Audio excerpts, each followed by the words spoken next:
Bismillahirrahmanirrahim. Assalamualaikum warahmatullahi wabarakatuh. Kembali lagi di pelajaran IPA, belajar IPA bersama Bu Eva.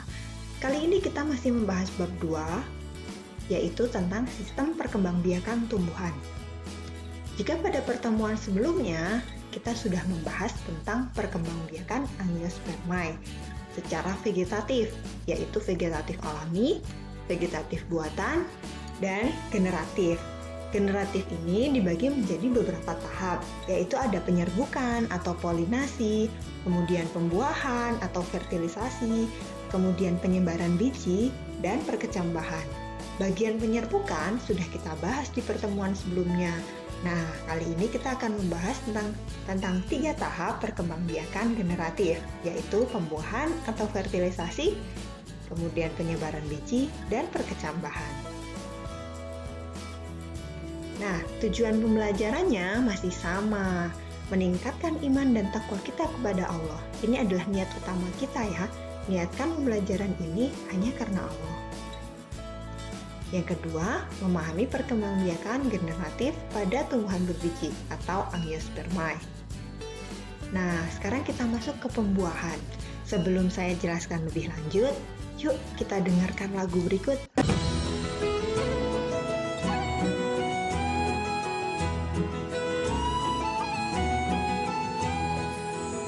Megasporofi bermeiosis menghasilkan 4 megaspora, satu yang dia mati betina.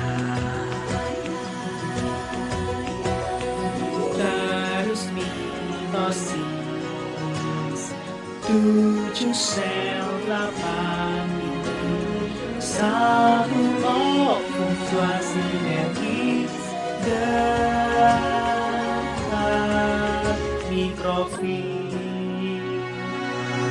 2 inti tutup di tengah, triantipoda dipasang, 7 sel 8 inti di dalam ovum.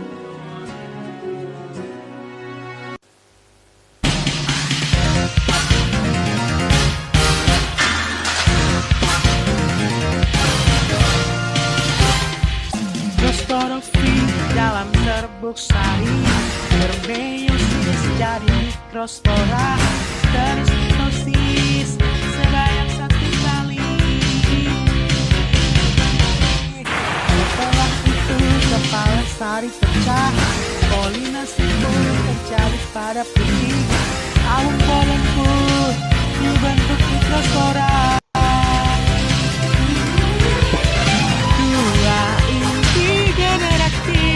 Dengan sebuah inti vegetatif, inti vegetatif di depan diikuti kedua generatif. Sel telur pun dibuahi oleh sebuah inti generatif. Inti generatif lain membuahi 2 inti kutu. Terbentuklah zigotiploid dan endosperma yang triploid. Demikianlah pembuahan ganda pada semua angiosperma. Siapapun yang dapat memahaminya, hanya dia yang mampu mengerjakan UAS.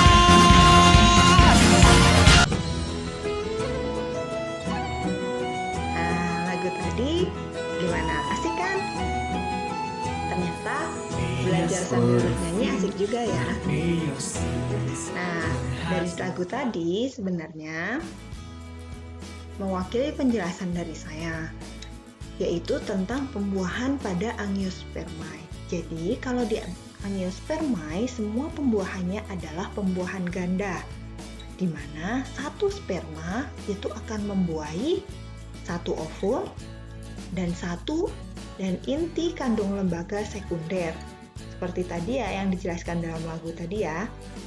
Nah, sperma yang membuahi ovum ini akan menghasilkan zigot yang bersifat diploid.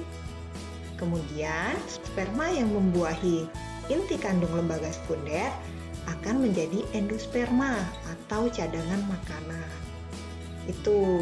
Ini yang dinamakan pembuahan ganda pada angiospermae. Nah, kita lanjut ke berikutnya, penyebaran biji. Penyebaran biji itu ada bermacam-macam. Tentunya antara satu tumbuhan dengan tumbuhan lain berbeda-beda. Bisa dibantu oleh angin, bisa dibantu oleh hewan, atau bisa dibantu oleh manusia, bahkan ada yang bisa dibantu oleh air. Nah, apa saja sih tipe-tipe penyebaran biji itu? Yuk kita bahas. Yang pertama adalah anemokori. Seperti yang bisa kalian lihat pada gambar ya, anemokori ini adalah penyebaran biji yang dibantu oleh angin. Ciri tumbuhannya, bijinya kecil, ringan, dan bersayap. Jadi ketika ada angin terbantu untuk terbang dan bijinya menyebar kemana-mana, sehingga membantu perkembangbiakan. Nah, tipe yang kedua adalah hidrokori, yaitu proses penyebaran biji yang dibantu oleh air. Ciri tumbuhannya, hidupnya di dekat daerah perairan, misalnya di pantai ataupun tumbuhan yang hidup di air. Contohnya adalah pohon kelapa atau pohon bakau. Biji kelapa ini tergolong biji tumbuhan yang berukuran besar. Tapi karena terselubungi oleh tempurung kelapa, sabut kelapa, dan kulit kelapa, di atas air tetap mengapung. Jadi dia bisa terbawa oleh arus air dan kemudian tumbuh di daerah yang lain. Tipe yang ketiga adalah zookori. Zookori ini ada bermacam-macam. Salah satunya entomokori, yaitu penyebaran biji dengan perantara serangga. Contohnya adalah pada tumbuhan wijen dan pada tumbuhan tembakau. Jadi bijinya bisa kemana-mana ketika dibawa oleh serangga. Zookori yang kedua adalah chiropterokori, yaitu penyebaran biji yang dibantu oleh kelelawar. Misalnya jambu biji atau pepaya. Jadi ketika termakan oleh kelelawar, biji itu tidak bisa tercerna oleh saluran pencernaan kelelawar. Jadi ketika dia buang air besar di suatu tempat, biji itu akan tumbuh bersamaan dengan setelah keluarnya feses atau air besar tersebut. Zookori yang berikutnya adalah ornitokori, yaitu penyebaran biji dengan perantara burung. Tumbuhan yang penyebarannya dengan cara ini adalah tumbuhan yang buahnya menjadi makanan burung. Sama seperti kelelawar tadi ya, bijinya tidak dapat tercerna. Jadi biji tersebut akan keluar dari tubuh burung bersama dengan kotoran burung. Contohnya pada tumbuhan beringin dan benalu. Jenis zookori yang keempat yaitu mamukori. Mamukori adalah penyebaran biji dengan perantara mamalia. Contohnya hewan luwak yang membantu proses penyebaran biji kopi. Jadi sebenarnya secara alamiah luwak itu memakan kopi, kemudian kopi tidak bisa tercerna. Jadi ketika dia mengeluarkan kotoran, biji kopi tersebut akan tumbuh di tempat dia mengeluarkan kotoran. Tapi pada zaman sekarang, kebanyakan biji kopi yang keluar dari luwak ini akan dijual dengan harga yang lebih tinggi. Karena menurut pecinta kopi, rasanya lebih enak. Padahal dia keluar bersama kotoran luwak loh. Nah, tipe penyebaran biji yang berikutnya adalah antropokori. Pernah mengalami kejadian seperti ini? Mungkin ketika kalian bermain-main di lapangan atau berjalan-jalan di pinggir jalan, ada beberapa biji rumput yang menempel di baju kita. Sebenarnya itu adalah salah satu cara penyebaran biji. Jadi, yang menempel di baju kita adalah biji dari rumput-rumput. Ketika kita membawa ke suatu tempat dan membuangnya di tempat yang baru, maka biji-biji tersebut akan tumbuh. Nah, itu adalah antropokori, cara penyebaran biji yang dibantu oleh manusia. Tapi bukan hanya itu contohnya.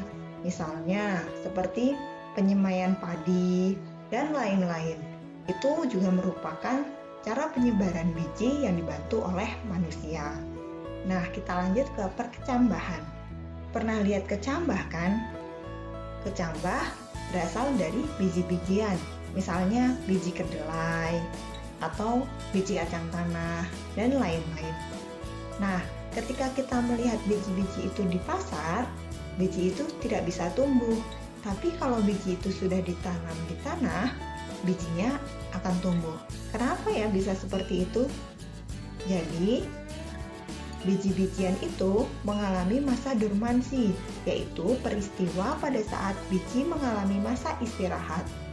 Ketika dia tidak difasilitasi dengan tempat yang lembab, maka biji tersebut tidak bisa tumbuh perkecambahannya. Itu namanya masa dormansi atau masa istirahat. Berakhirnya masa dormansi biji ini adalah ketika biji mulai tumbuh menjadi tumbuhan yang baru, yang disebut tahapan perkecambahan.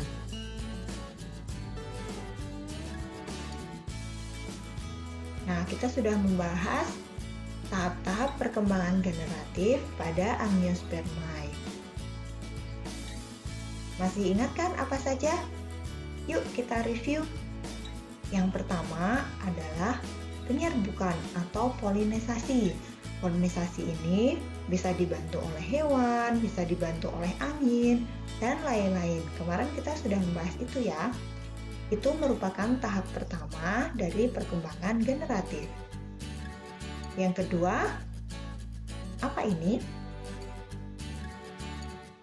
Ya, penyerbukan. Terbentuknya zigot dan endosperma.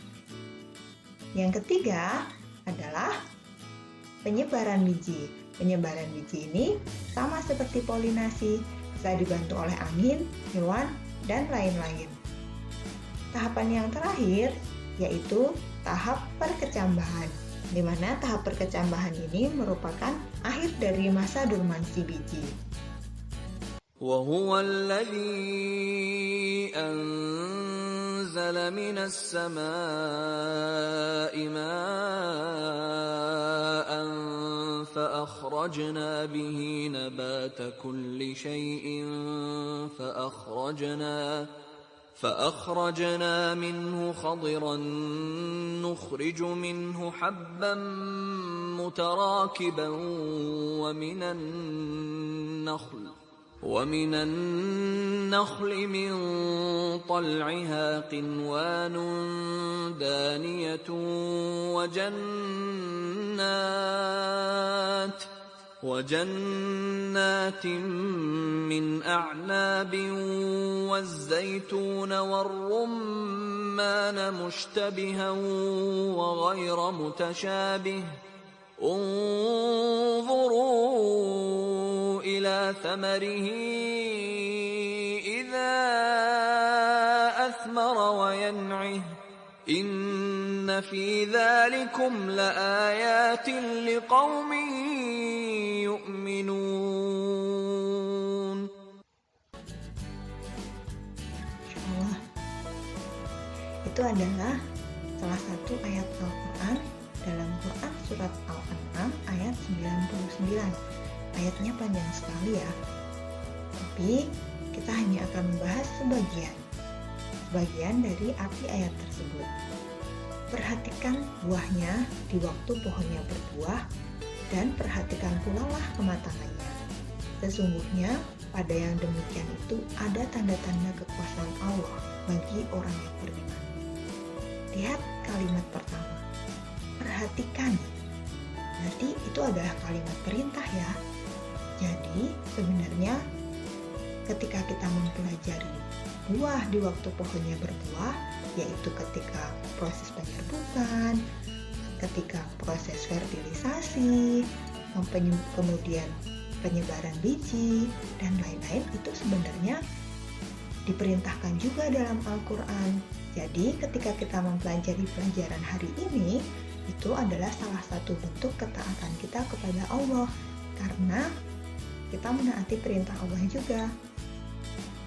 Dan kalau dipikir-pikir, kan ada ya yang nggak sekolah, nggak Allah beri kesempatan buat menuntut ilmu, nggak Allah beri kesempatan buat mempelajari proses penyerbukan, nggak Allah beri kesempatan buat mempelajari proses pembuahan. Nah, berarti kita harus lebih bersyukur. Ternyata kita adalah orang-orang yang beruntung, yang Allah pilih, yang Allah kasih kesempatan untuk mempelajari semua ini. Nah, berarti setelah pelajaran ini, kita harus tambah bersyukurnya ya. Semoga kita semakin mengagumi kebesaran Allah dan segala kekuasaannya, sehingga kita termasuk golongan orang-orang yang beriman. Oke, terima kasih untuk pelajaran kali ini. Sekian, semoga bermanfaat dan bawa keberkahan untuk kita semua. Wassalamualaikum warahmatullahi wabarakatuh.